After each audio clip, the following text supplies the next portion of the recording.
Awesome. All right. Thank you so much, everyone, for coming.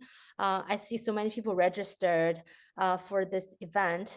So I'm going to introduce myself a little bit. My name is Elaine. I use they, them as my pronouns. I am the co-chair at International Student Caucus at UTGSU. So UTGSU is the Graduate Student Union at UofT. And I am in person here today at the loft. So if you're on campus, you can still walk over and talk to us if you want. And so today's webinar is about the recent immigration changes. And specifically, we have Elizabeth and Mary. They're both immigration lawyers. They will talk to us about the impact to graduate students, because graduates, international students who are also graduate students, we want to work when we're doing our studies. We have like research assistantship and different kind of things that might impact our immigration status and things like that. So we do have limited time to cover a lot of topics. So if you have other questions, you can more specific about your case, you can like have consultations with Elizabeth and Mary after this. And I will also put the International Student Caucus email and contact information in the chat. So if you have questions for us, if you want to talk to us, you can always email us. But thank you so much for coming. Yeah, and the floor is yours. Oh, well, thank you so much, Elaine. It's always a pleasure to be here with you guys today. Just wanted to do some housekeeping in the beginning. So we are recording this session and we'll put it on YouTube afterwards so you guys can access it or send it to your friends if they also have the same questions. We are going to have a Q&A session at the end and try to get through as many questions as possible. As Elaine said, this is not a forum for you to ask your personal situation questions, but if you have general questions that you think, in general, other people might also have those questions, please feel free to go put them in the Q&A button on the bottom, not through chat, the Q&A button on the bottom, and Mary and I will try to get through as many as possible, okay? So today, what we are talking about is the let me just put my slides up here. One second.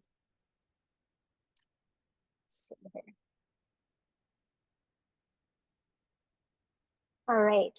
So we are going to be going through a lot of material today.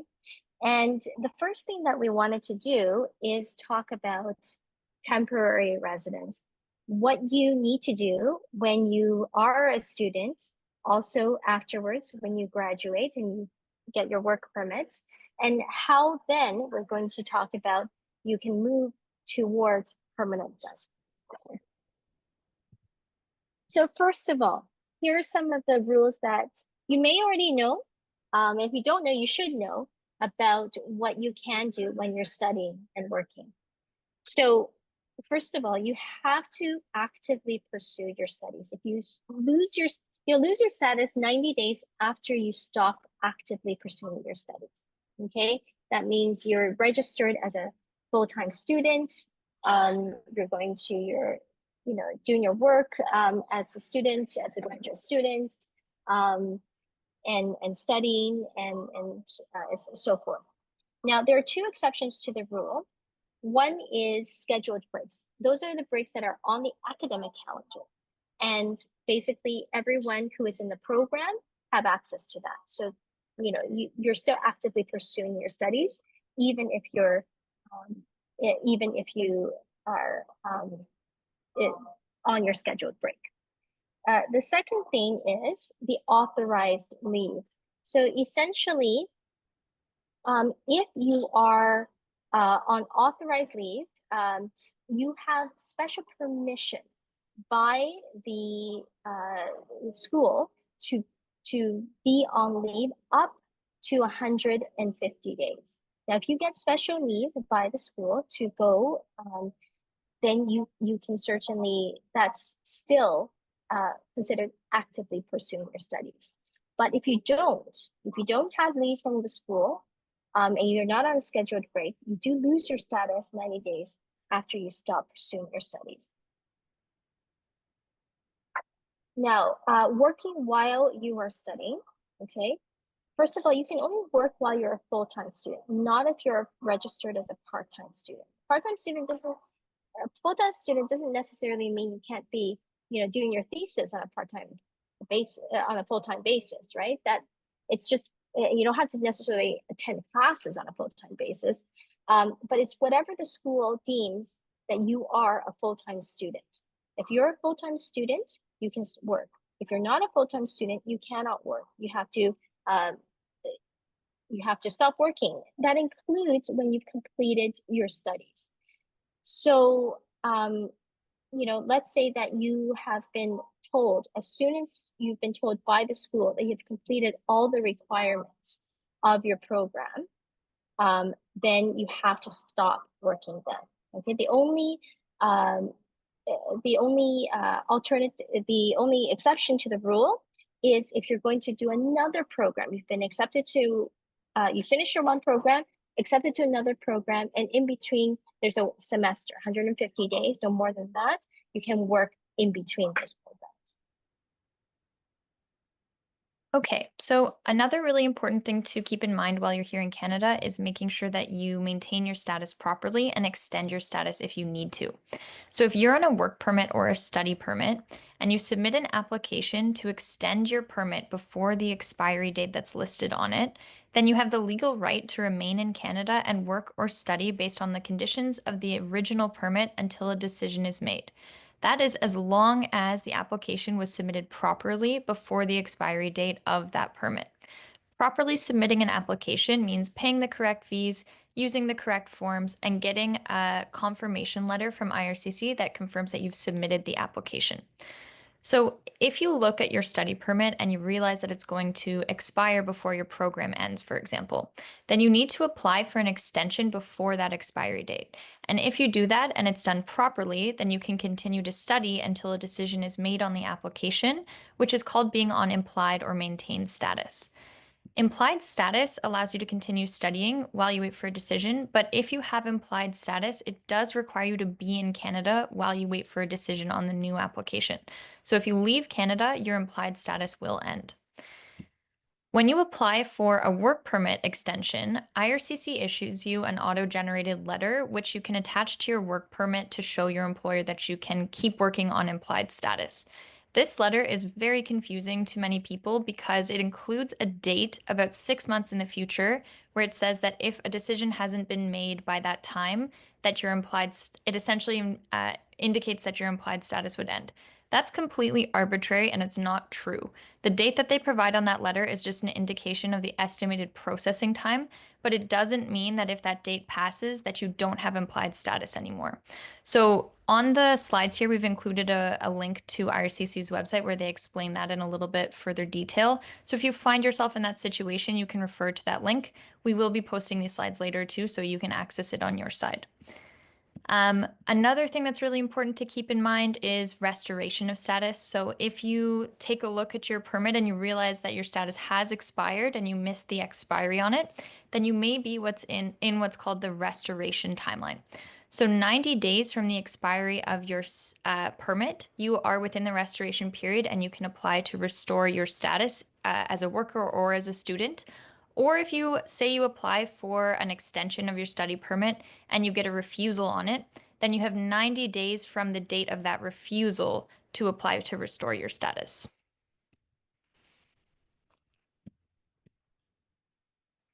Oh, you're on mute there, Elizabeth. That's bound to happen every single webinar. That's bound to happen. Okay, so post-grad work permits.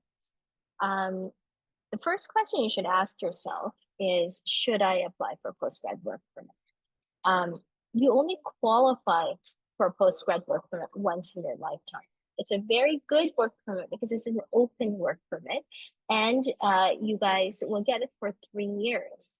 But sometimes you may not be able to maximize your benefits with the postgrad work permits if you apply for it. For example, if you're graduating from a master's program and then you're going to do your PhD right away.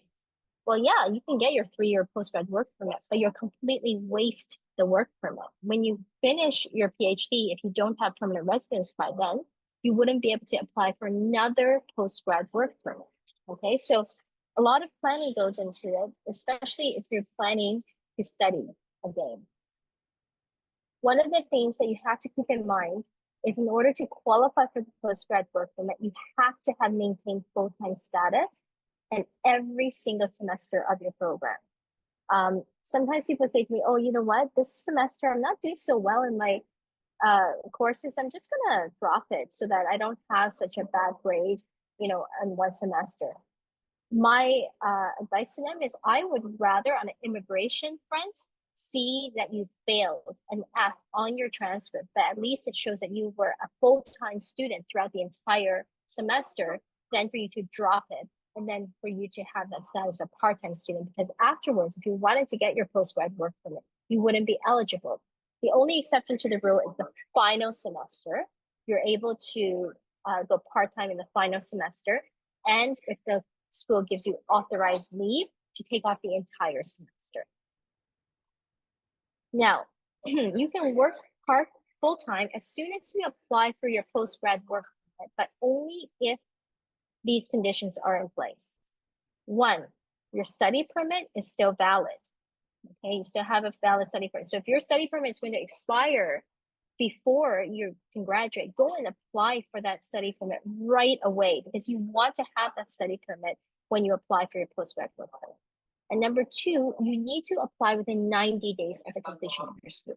Now, the IRCC website says you can apply for the postgrad 180 days, but you wouldn't be able to work past the 90 days because why?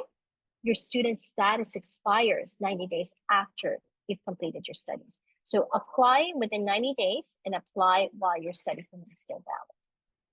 Now, I wanted to go through a quick timeline, for example, of how the postgrad, when you can work, okay? So let's say you're writing your final exams or you're defending your thesis and there's been no decision yet. Can you work? Yes, you can work because you're still a full-time student. You're waiting for your results. You're defending your thesis. You don't have a decision yet on that. Can you work? Yes, you can.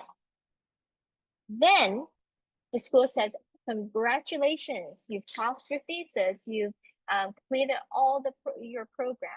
At that point, you have to stop working, okay? You cannot work at all based only on your study permit. And you cannot work based on a co-op work permit either, because a co-op work permit is only for work that's integral to your studies.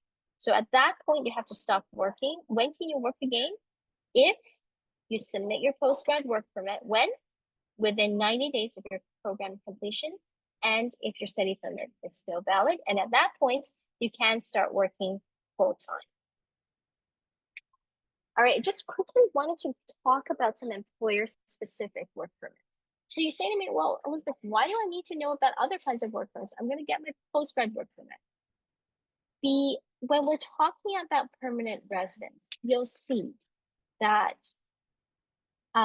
employer-specific work permits become very important because of the fact that they give you what's called arranged employment points. Arranged employment points for express entry. That could be either 50 points or 200 points, depending on your position for express entry. And those points, especially right now with the competitiveness of express entry, could mean the difference between you getting an invitation to apply, okay? How does arranged employment work? Well, there's 2 ways to get arranged employment. One is if you have an LMIA, a labor market impact assessment, then you can get arranged employment points right away. The second one is if you have a work permit that is employer-specific but LMIA exempt. If you have worked for the employer for 1 year. And for both of these, you have to have a job offer for at least a year after you get permanent residence. So normally 1.5 to 2 years, okay? So the first one, many of you, if you've completed your PhD, you might be able to get a postdoc position, okay? And you can get a postdoc work permit without a LMIA. So do you have arranged employment as soon as you get your postdoc work permit? Not right away, but you could later on. Here's how it works. You have to have worked for the employer for at least a year, okay? And then you also need to have a job offer that's good for at least a year and a half afterwards. So if you have, for example, you worked for them for a year, and then you get another job offer to work for them for another year and a half to 2 years, then you could have arranged employment points at that point. The LMIAs, they've come into a lot of scrutiny over the past few months, and the government has been really clamping down on the LMIAs. So they put a lot of restrictions on low-wage workers, and in fact, just recently, last week, they implemented the low-wage workers where the median wage is 30% higher for what falls under the low-wage workers. So essentially, for many people, it really depends on the job as to your salary, but also you can get an LMIA, even if it's low wage, if if the employer is only supporting permanent residents and not the work permit as well. There's also a good one for those STEM workers called the Global Talent Stream, and those are for engineers, IT workers, etc. in the STEM, where your employer is exempt from having to recruit Canadians, and they can apply for LMIA for you. Okay. Then we have free trade agreements. So free trade agreements, these are people who are nationals of certain countries like the US, Mexico, Peru, Colombia, Chile, EU, Australia, Japan, UK. So different countries that have free trade agreements with Canada, where professionals from those countries can come and get a work permit if you have a job offer in the profession for in Canada without, and you can get one without an LMIA. Recently, though, the free trade professionals, the salaries now do need to meet median wage. There's a recent change as well in the last few weeks. Francophone, if you can speak, just speak or listen at the level of 5, CLB 5, then you can get a job offer for any job. So you can get a work permit for any job offer outside of Quebec. Okay, so for those of you who have some basis in French, or I have some people who have no basis in French, but they're willing to study just to be able to get that Francophone work permit, it's a very, very good work permit, very easy as long as you can pass your French level. Religious or charitable work permits, if you're working for those groups or you're doing charity work, religious group or charitable work, religious or charitable work, sorry, then you can get a work permit as well. That's LMI exempt. We have certain athletes or we have certain artists who we can get significant benefits work permits for because you're contributing to the Canadian culture. Then we can apply for the work permits for you.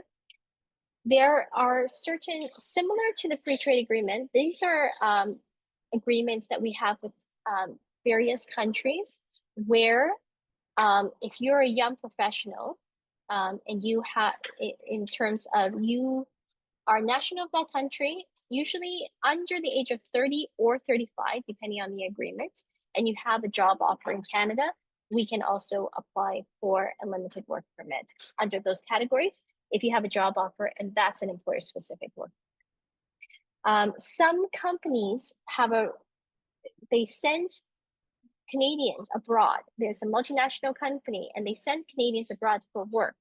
We can apply for work permits to have people come and work for those countries as well. So it's called a reciprocal agreement situation. And we can also apply for work permits there. And finally, entrepreneurs. If you are entrepreneurial and you want to start your own business, come and talk to me. There are certain pathways. It's not straightforward per se, but there are certain pathways where we can look at work for you. All right, so all of this leads to permanent residence. How is it that you guys might be able to stay in Canada? So as we start looking at different PR routes, what you'll find is that many of them require you to have a job that's considered high skilled. So it's very important to know whether a job that you're going to take is considered high skilled or low skilled by IRCC so that you know if it's going to qualify you for PR or not. So what's the difference between high skilled and low skilled work? IRCC has categorized all the different jobs into different national occupation codes, which are also called NOC codes. The NOC codes are divided into 6 tiers, and tiers 0, 1, 2, and 3 are considered high skilled, whereas tier 4 and 5 are considered low skilled. The way that your job fits into these categories is based on the duties that you do, not the job title.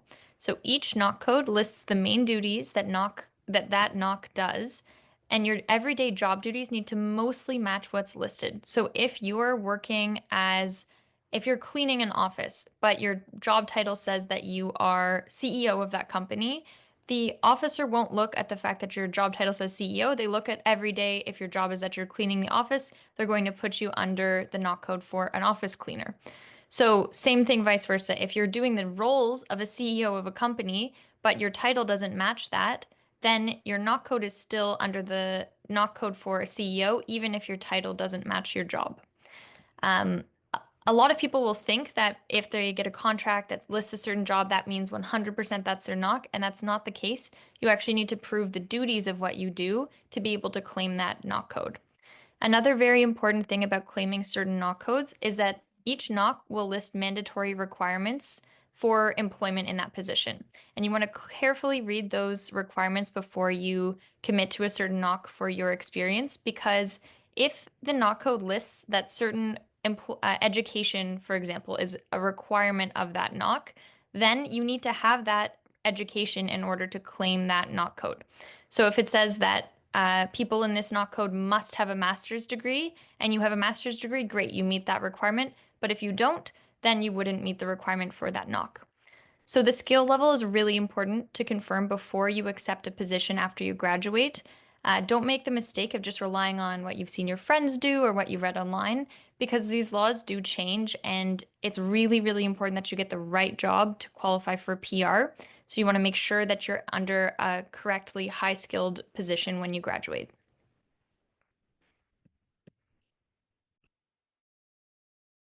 Again, on mute again. Okay, let's talk a little bit about express entry. Many of you probably know what this is, but let's just get down to basics to make sure we're all on the same page. So in order to get into the express entry pool, first you create an online profile, and you get to create an online profile if you qualify under one of 3 categories: federal skilled worker class, Canadian experience class, federal skilled trades class. Now, just because you've created your online profile and you're entered into the pool does not mean that you have applied. You have not applied for a permanent residence, okay? You have just told the government that you're interested in applying and that you may qualify for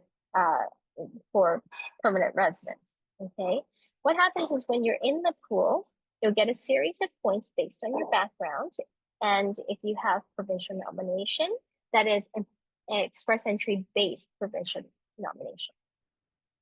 And if your points are enough, they have a draw every 2 weeks or so. It varies, sometimes every week, sometimes every 2 weeks, sometimes longer, where they announce a number And they also announce other conditions sometimes attached to it, like how did you qualify for it, or category-based draws, which we'll talk about it, okay? And if your score is above that score and you meet all the qualifications, then you will get an invitation to apply. It's only after you get the ITA that you can actually submit your application. So there are three categories. I'm not going to get too much into it, but there are three categories. Essentially, the federal skilled worker class, that's one where you don't have to have the work experience after you graduate in order to qualify.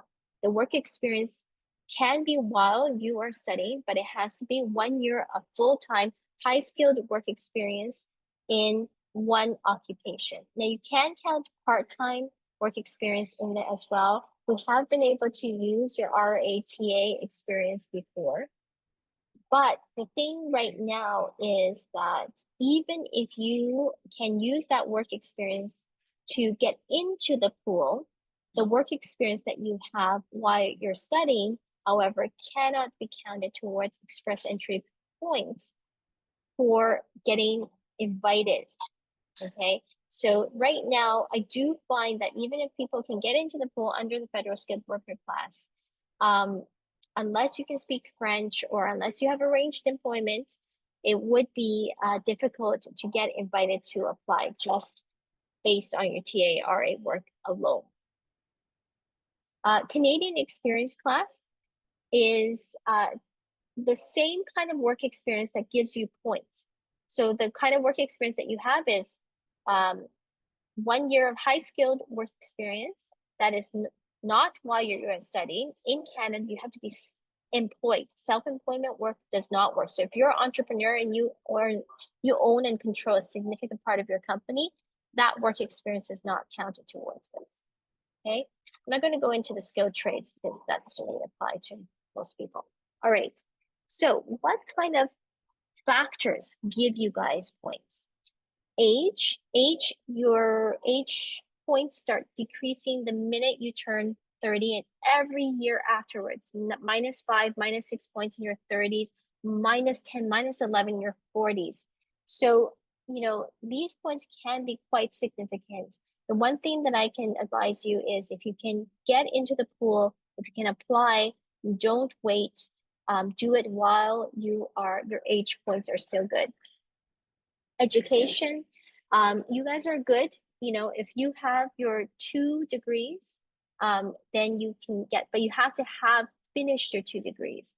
Sometimes I have those really, really smart people who skipped over the master's to get into the PhD. Unfortunately, we wouldn't be able to count. We can only count you as having a bachelor's until you've completed your PhD, okay?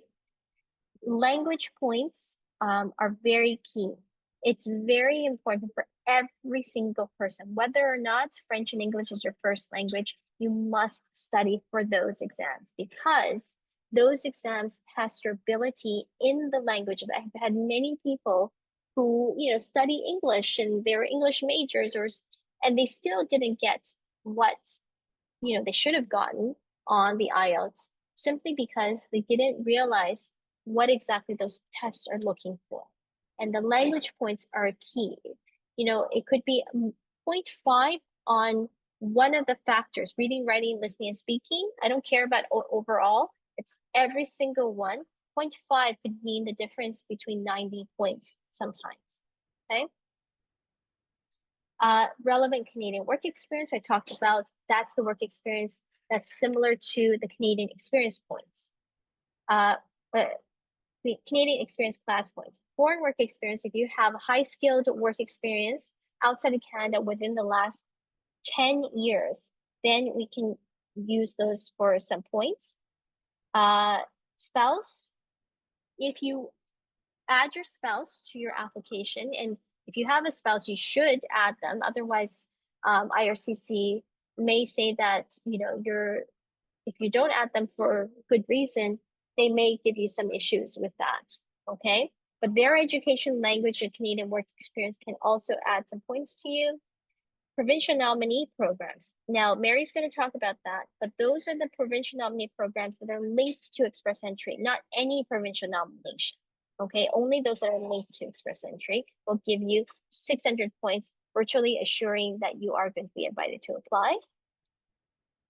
Previous study in Canada, you'll get 30 points for master's or PhD. Arranged employment, we talked about that earlier. It's only the employer-specific point work permits or LMIAs. If you have an employer-specific work permit that without an LMIA, you have to work for the company for at least a year. And for both of them, you have to have a job offer for at least a year and a half in order to qualify. We have brothers and sisters, Canadians and Peruvians, and you get 15 points for that. Fluency in French is huge. So if you guys have some sort of a basis in French and you think you can get to the CLB of 7, then highly recommend that you guys go and do those or brush up on your French. Trade certification, those are only for people more in the trades, not engineers and such. All right, so we have now entered the era of category-based draws, and these are draws. So the government has general draws where everybody is invited. Then they have draws where they might look at how you qualify, Canadian experience class, for example, or a skilled worker, but mostly it's more Canadian experience class that they're looking at. Then they also have draws where they look at people who are in the pool and see if they have if they can speak French, or if they have at least 6 months in the last 3 years of experience in one of the listed occupations. Okay, so I put a link here for these category-based draws. These draws, they're great for people who can actually get into, who have that background. Your points are a little bit lower, although, you know, especially in STEM occupations, they're still quite high because the competition is there. But for other people who don't fall under these occupations, the points have been really pushed up quite high these days. Okay, so as Elizabeth mentioned, there are other ways to increase your points in Express Entry through the provincial nominee programs, which are also called PNPs. So Ontario's provincial nominee program is called the OINP, and the OINP has several different types of streams. Some of Ontario's streams are directly linked to Express Entry, so I'll talk about those first. In Ontario, you can't just go and directly apply to these Express Entry OINP streams. To qualify for these programs, you have to have an Express Entry profile in the pool, and then you wait to receive a notification of interest from Ontario. And then only if Ontario is interested in you and they decide to choose your profile from all of the people who are in Express Entry, then they'll send you a notification of interest. And then if you meet all the qualifications, you can get 600 extra points to your CRS score. So who do they give these invitations, these notifications of interest out to? So there's 3 categories that they've identified. The first is the human capital stream. In order to receive a notification of interest in this stream, you need to be in the Express Entry pool. You need to have a bachelor's degree or higher. You don't have to have that bachelor's. It doesn't have to be from Canada, so it can be overseas. They've specified certain candidates that they might be interested in. So for example, in the past, they've been interested in people who work in tech, people who work in healthcare. They do other draws based off of certain occupations, but this stream, it's difficult to predict what they will draw for in the future. So if you think you could qualify under the stream, you just want to make sure that you're in Express Entry, and then you might be able to get an invitation. The next one is for French-speaking people. So this is for people who have a bachelor's degree and a high level of French. So they need to have a CLB 7 in French and a CLB 6 in English. They have to be in the Express Entry pool. And then if Ontario does a draw through this French-speaking stream, then you can get a notification of interest from Ontario. And then the third one is targeting people in the skilled trades. So if you're in Ontario with a valid work permit and you have a year of work experience in Ontario in one of the specified trades in the last 2 years, you could potentially receive a notification of interest from Ontario that way. Okay, so that was for Express Entry streams. So those streams give you 600 points to your CRS score. These streams are not linked to express entry. They go through what's called the expression of interest or EOI system. So these programs use what's called the expression of interest system, and in order to qualify, you have to register your expression of interest with the OINP and get into a pool for a particular program that you're looking at. These streams also have a different application process, and they calculate points very differently than express entry, depending on what category you're applying for. So these streams give extra points to people who, for example, sometimes have studied in STEM compared to studying in arts, or there's a lot of different qualifications that they're looking for and that they reward under the EOI streams. So you register your expression of interest in the Ontario pool in one of these categories, and you wait for Ontario to do a draw for your program. If they do a draw for your program, they'll say a certain score, and if you have that score or higher, then you can get an invitation to apply. Ontario doesn't announce when they'll do these draws, so it's best to get in the pool as soon as you qualify because you never know when they'll do another one. And then if you do get selected, you have to provide all of your documents and you only have 14 days to do that. And then there's several different types of expression of interest streams, so I'll go through a few of them now. So this one will be very relevant to you guys. There's the OIMP Masters and PhD streams. So these programs are for graduates from Ontario Masters and PhD programs. You have to apply, so you have to register your expression of interest and apply for your nomination within 2 years of graduation from your program. So that means you need to register your expression of interest as soon as possible so that you maximize the time that you have to get an invitation through these streams. You don't need a job offer for these streams, which is different than the other programs that I'll go through in a moment, but you do need to be looking to enter the labor market. So if you did your master's and you're about to do your PhD, then you should not do this stream because it will not allow you to go through the whole program if you start a master's after you finish your start a PhD after you finish your master's.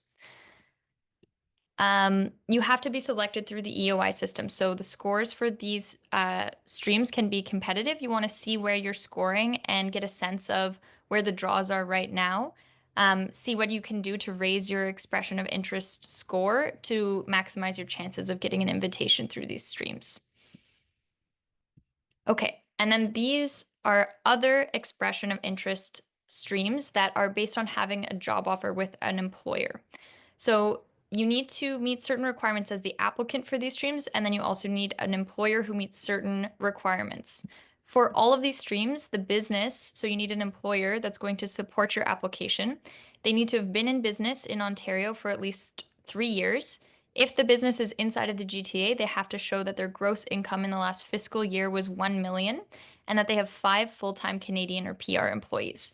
If they're outside of the GTA, they need to have at least 500,000 in income and 3 full-time Canadian or PR employees. The job offer itself has to be full-time and permanent means that there's no end date on your contract. So one of the streams that could qualify for you would be if you get a job offer after you graduate, you might be able to go through the international student stream. So to qualify for this stream, you need a job offer that meets those requirements that I mentioned above. And then you also need to have completed your program of study in Ontario within the last 2 years. So it has to be within 2 years of your graduation. You have to have graduated from an eligible program. So in your case, if you complete a master's or a PhD in Canada or in Ontario, that would meet the requirement. You also need to have a high-skilled job offer that's full-time, and you need to make at least what's called the low wage rate for your occupation according to your location of employment. The next one is a skilled worker. So this is where if you have some work experience, if you have 2 years of work experience within the last 5 years, and then you get an offer of employment for a full-time job within that same NOC, you could potentially look at the skilled worker stream. And then there's also the in-demand job stream. So OINP has a list of occupations that qualify for this program. If you get a job offer that's within this stream and you have at least 9 months of experience in Ontario in that same occupation, and you have an employer who's willing to support your application, you could potentially look at that stream as well.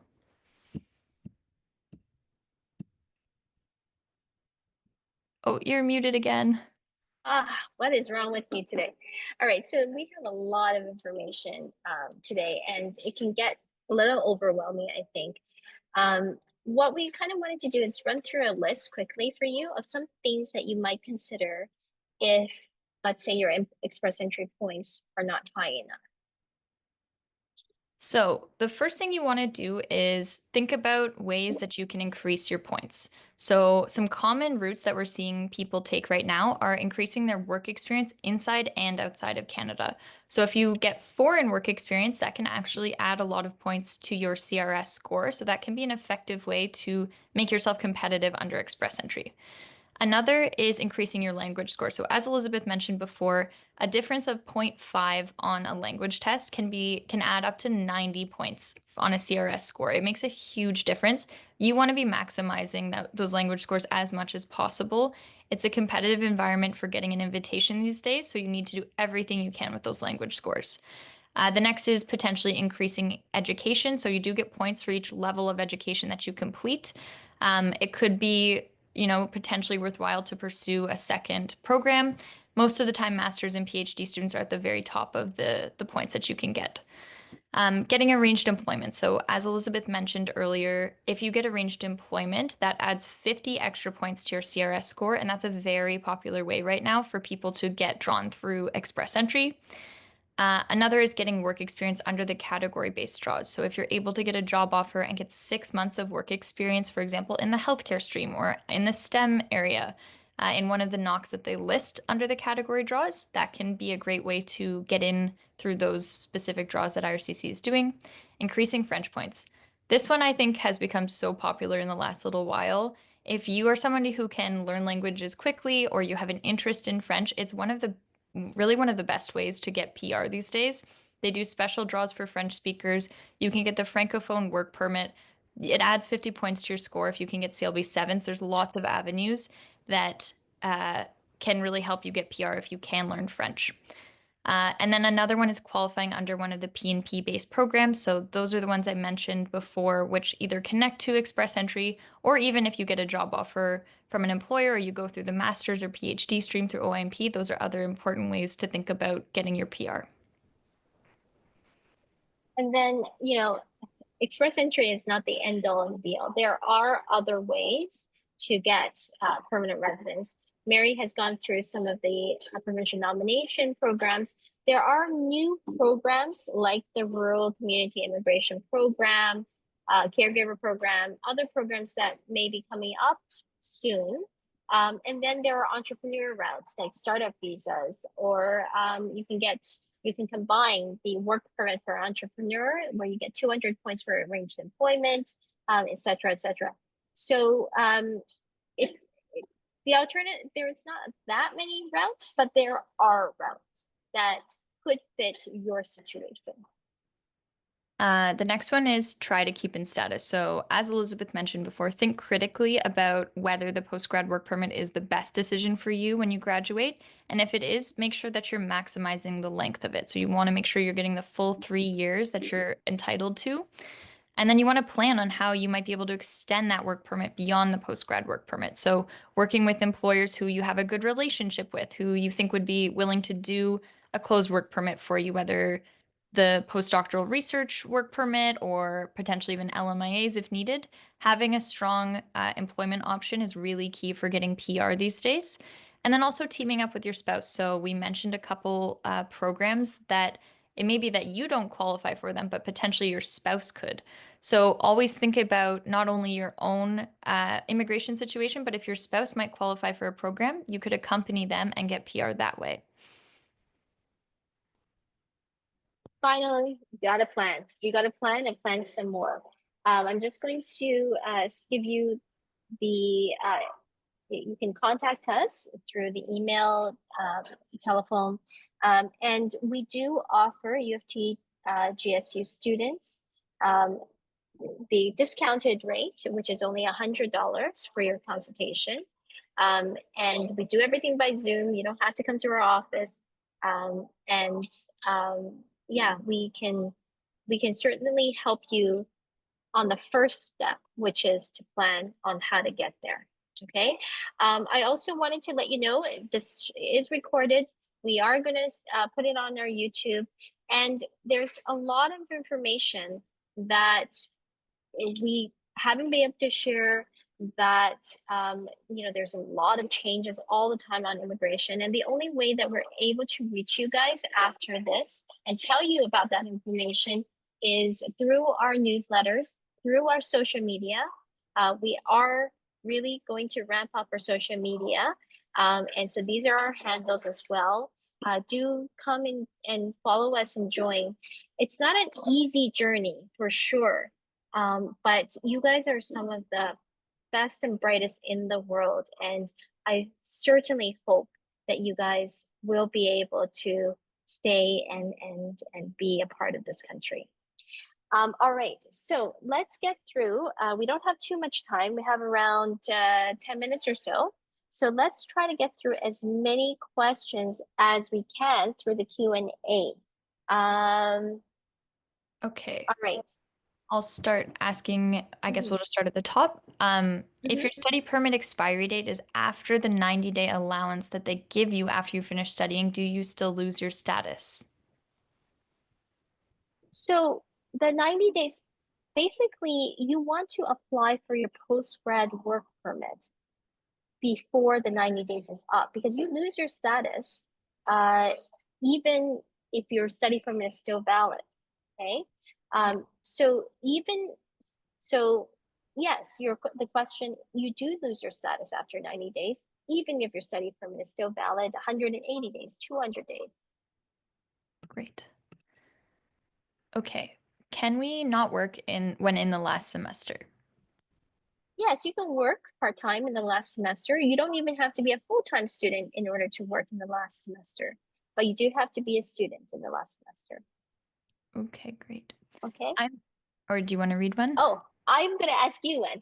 Okay. Okay, I am graduating in April with my PhD. I got a part-time job from a research company. I just want to ask if I can work 20 hours a week until my graduation and then apply for a postgrad work permit for transitioning to full-time. Okay, so there's a couple things there. One thing to be aware of is just as Elizabeth mentioned, your end date of your studies is not when you graduate, it's when you complete the requirements for your program. So at that point, you're no longer considered to be studying, and you need to apply for your postgrad work permit before you continue working. So don't wait until you convocate to apply for your postgrad work permit. You want to apply when you complete the requirements of your program.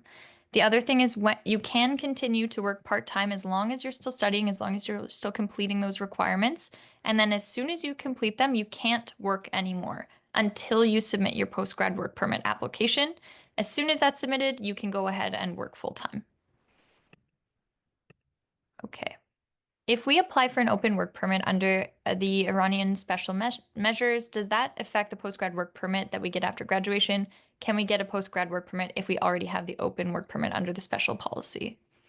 Yes, you can qualify for the postgrad work permit as long as you have status in Canada, as long as you have your study permit that is still there, then you can qualify.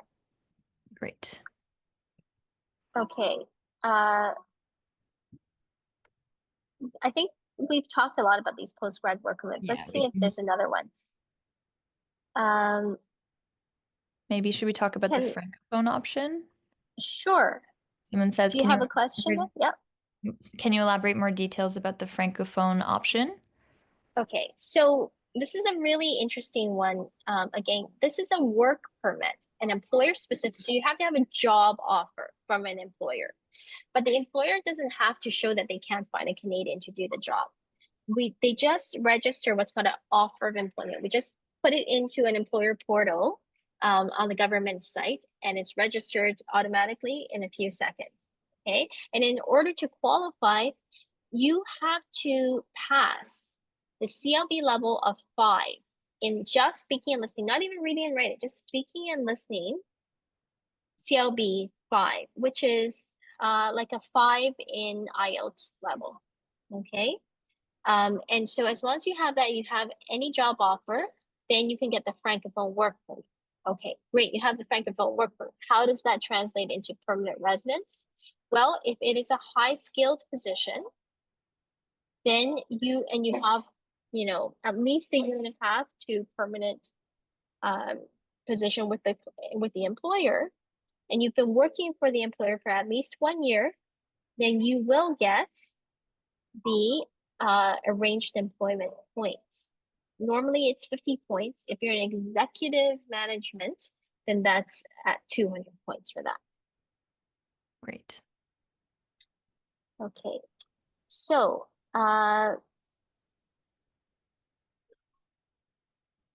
express entry points for foreign work experience. Can they claim 3 years of experience if they have jobs in different NOC codes? But they're all high skill, tier 1 jobs. Yeah, so that depends on the length of time that you worked in each position. I think I saw this question and it mentioned that they worked for 1.5 years and in both. So in order to qualify for foreign work experience, you need 12 continuous months of work experience in the same NOC code. As long as you have that, you meet the requirement to be counted under the federal skilled worker stream. And then the other years of work experience can be added. So you maximize your points for FSW at 3 years total. So if you have 1.5 years in one position and then 1.5 years in the other, as long as one of those positions held 12 continuous months of full-time work, then you can claim those points for the foreign work experience. I think, Mary, they're talking about express entry. But okay, so there's two kinds of work experience. There's one that's basically to get you into the pool, which is what Mary is talking about, which is the federal skilled worker class. That you need at least 1 year of work experience. But if you already qualify, and let's say you qualify in your Canadian experience class, right? Then you have, but you also have foreign work experience outside of Canada. You can use that work experience, doesn't matter how long, as long as they all add together to be, let's say 1 year is one tier, and then 3 years is another tier. Within the last 10 years, you can use those. Right. Okay. Okay. Can I enter the express entry pool a couple months before I graduate?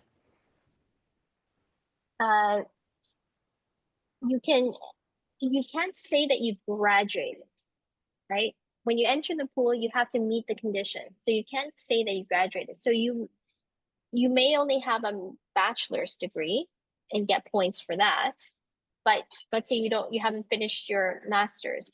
Now, if you've completed your program, that's different than convocating. If you completed your program, yeah, I would enter you in and say you completed your master's program.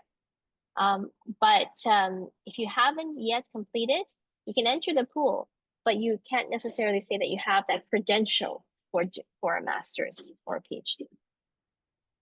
All right, I think we have room for one last question. Mary, is there any drawback to submitting yourself to the application pool for express entry early, or is that a apply as soon as you can recommendation? Yeah, I would say it depends a little bit on your specific situation. There may be reasons, but generally speaking, it's best to go into the pool as soon as you can. Express entry has been a little sporadic lately, and we don't necessarily know when they're going to do a beneficial draw. Maybe you're in a category, maybe you qualify under a special program.